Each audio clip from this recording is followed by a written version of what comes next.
Have you ever wondered how a single person could shape the world of diplomacy?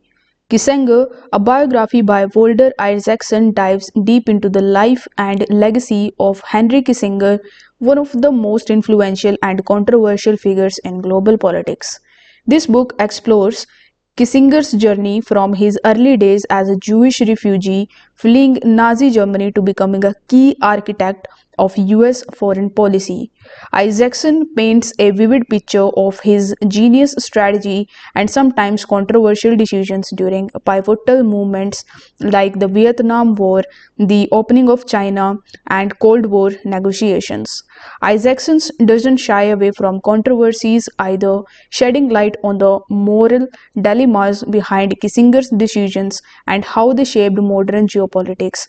This biography isn't not just about politics, it's about ambition, intellect, and the complexities of leadership.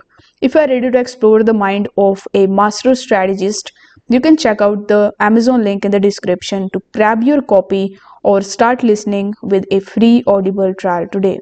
Thanks for watching.